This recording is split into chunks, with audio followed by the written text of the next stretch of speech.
नमस्कार, स्वागत है आपका बीएच वर्ल्ड में। मैं हूं कुंदन कुमार और आप हमारे साथ जुड़ चुके हैं डेली करंट अफेयर्स बुलेटिन में।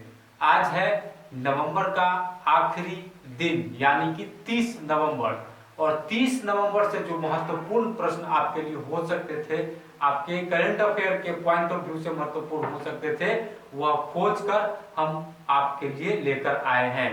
तो आज का हमारा सबसे पहला क्वेश्चन है, हाल ही में किस महिला तीरंदाज ने 21वीं एशियाई चैंपियनशिप की महिला व्यक्तिगत रिकर्व स्पर्धा में स्वर्ण पदक जीता?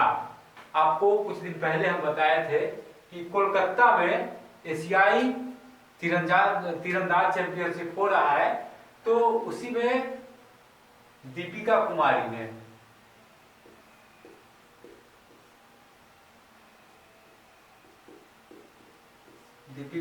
ने महिलाओं के व्यक्तिगत स्पर्धा में, व्यक्तिगत स्पर्धा मतलब जो इंडिविजुअल होता है, अकेले अकेले इसमें खेला जाता है, तो इसमें दीपिका कुमारी ने स्वर्ण पदक अपने नाम किया है। क्या हो रहा था? तो 21वीं एशियाई चैंपियनशिप, तीरंदाजी चैंपियनशिप। तो आपसे पूछा जा सकता है इस तरीके से कि 21वीं एशियाई तीरंदाजी चैंपियनशिप का आयोजन कहाँ किया जा रहा था? तो उसका आयोजन कोलकाता में किया जा रहा था, जिसमें महिलाओं के इंडिविजुअल गेम में दीपिका कुमारी ने स्वर्ण पदक, गोल्ड मेडल अपने नाम दर्ज किया है। अब दूसरा क्वेश्चन हमारा है, हाल ही में भारत ने किस देश के साथ रणनीतिक साझेदारी परिषद की स्थापना को मंजूरी दी है? रणनीतिक साझेदारी परिषद की स्थापना को मंजूरी दी गई है, तो किस देश के साथ? सऊदी अरब के साथ।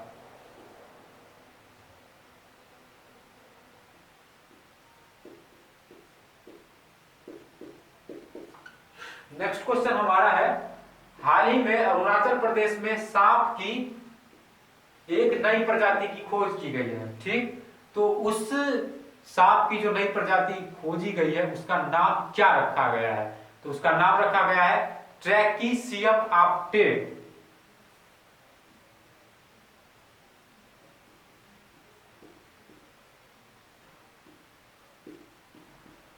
यह उस सांप का वैज्ञानिक नाम है।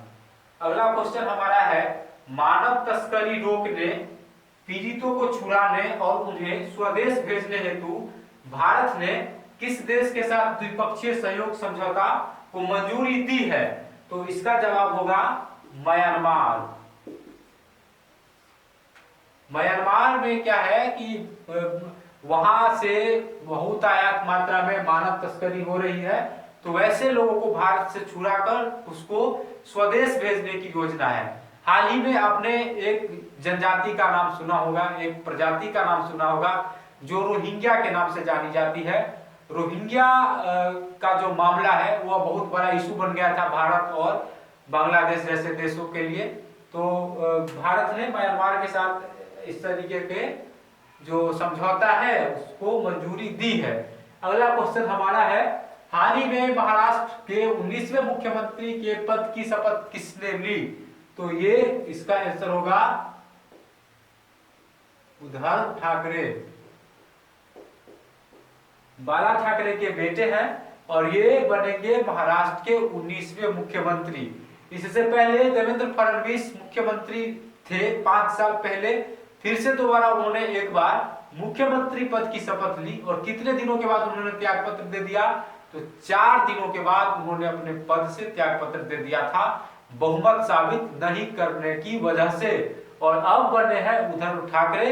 अब देखने वाली बात है कि ये सरकार कब तक चल पाती है। और एक और बात, उद्धव ठाकरे को शपथ किसने दिलवाया? तो मुख्यमंत्री को शपथ दिलवाते हैं उस राज्य के राज्यपाल, और महाराष्ट्र के राज्यपाल है भगत सिंह कोश्यारी। तो भगत सिंह कोश्यारी उद्धव ठाकरे को मुख्यमंत्री के रूप में शपथ दिलवाए हैं।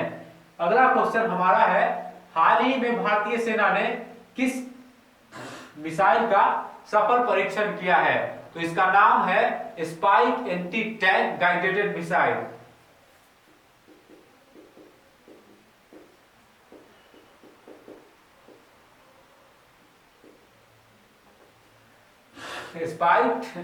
Spike anti tank guided missile.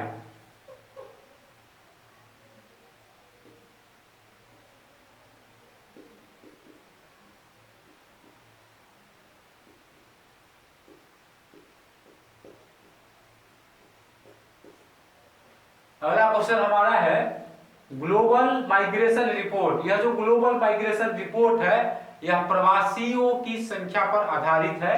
तो इसने 2020 का अपना रिपोर्ट जारी कर दिया है और इस रिपोर्ट के अनुसार सबसे ज्यादा प्रवासी नागरिक किस देश के हैं? तो इसका जवाब होगा भारत। पूरे विश्व में सबसे ज्यादा प्रवासी निवासी जो है वह भारत के हैं। दूसरे नंबर पर चाइना है और तीसरे नंबर पर मैक्सिको है। अगला क्वेश्चन हमारा है नवंबर 2019 में ओडिशा एवं बंगाल के तट पर एक तूफान आया था।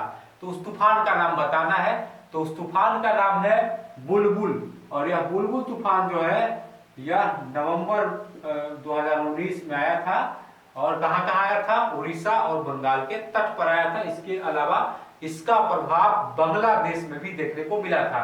अगला क्वेश्चन है वर्ष 2019 का भारत रत्न पुरस्कार किन्हें प्रदान किया गया था? तो ये संयुक्त रूप से 3 लोगों को प्रदान किया गया था, जिसमें नानाजी देशमुख थे, प्रणब मुखर्जी थे और भूपेन हजारिका थे। जिसमें से भूपेन हजारिका जी का संबंध बीएचयू से था और भूपेन हजारिका ने बीएचयू से बीए पॉलिटिकल साइंस डिपार्टमेंट से किया और यहीं से फिर एमए भी उन्होंने पॉलिटिकल साइंस डिपार्टमेंट से अपना पूरा किया। और जिन 3 लोगों को भारत रत्न पुरस्कार मिला था उनमें से नानाजी देशमुख और भूपेन हजारिका को मरणोपरांत भारत रत्न पुरस्कार से सम्मानित किया गया था। तो ये था 2019 का। अब हाल ही में 2020 का की भी घोषणा की जाएगी। उसके बारे में जब घोषणा की जाएगी हम आपको बता देंगे। तो वो कौन कौन थे? भूपेन हजारिका मुख्यतः यह पूर्वोत्तर के रहने वाले थे, असम के। और दूसरे नंबर पे जो है वो है नानाजी देशमुख।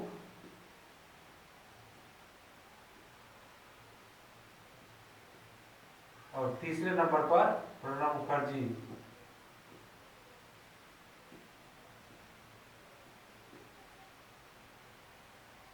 प्रणब मुखर्जी भारत के भूतपूर्व राष्ट्रपति हैं। अगला क्वेश्चन है प्रधानमंत्री जनधन योजना की शुरुआत कब की गई? तो इसकी शुरुआत की गई थी 28 अगस्त 2014 ईस्वी को। दोस्तों ये था आज का डेली करंट अफेयर्स बुलेटिन। अब बारी आती है आपसे क्वेश्चन पूछने की। आपसे क्वेश्चन पूछे उससे पहले कल जो आपसे क्वेश्चन पूछा गया था उसका जवाब देते चले। पहले क्वेश्चन का जवाब होगा defence research development organisation, DRDO का फुल फॉर्म आपसे पूछा गया था। दूसरा क्वेश्चन आपसे पूछा गया था कि मिसाइल मैन के नाम से किन्हें जाना जाता है? तो मिसाइल मैन के नाम से जाना जाता है डॉक्टर एपीजे अब्दुल कलाम को और यह भारत के भूतपूर्व राष्ट्रपति रह चुके हैं। और तीसरा क्वेश्चन क्या था? तीसरा क्वेश्चन था कि साल 2016 का ऑक्सफोर्ड का वर्ड ऑफ द ईयर कौन सा वर्ड था? तो उसका जवाब था पोस्ट ट्रूथ। आज आपको जिन प्रश्नों का जवाब देना है उसमें से पहला क्वेश्चन है दीपिका कुमारी का संबंध किस खेल से है? पहला क्वेश्चन। दूसरा क्वेश्चन आपको बताना है म्यांमार की राजधानी कहाँ है? और तीसरा क्वेश्चन आपको बताना है कि भारत के थल सेना प्रमुख कौन है? तो दोस्तों अगर आपको हमारा यह वीडियो पसंद आया हो तो आप इस वीडियो को लाइक करें, शेयर करें और साथ ही जो भी प्रश्न आपसे पूछे जाते हैं कमेंट बॉक्स में उसका जवाब भी दें। अगर आपको हमारा यह वीडियो पसंद आया हो और अभी तक आपने इस YouTube चैनल को सब्सक्राइब नहीं किया है तो इस YouTube चैनल को सब्सक्राइब भी कर लें। धन्यवाद।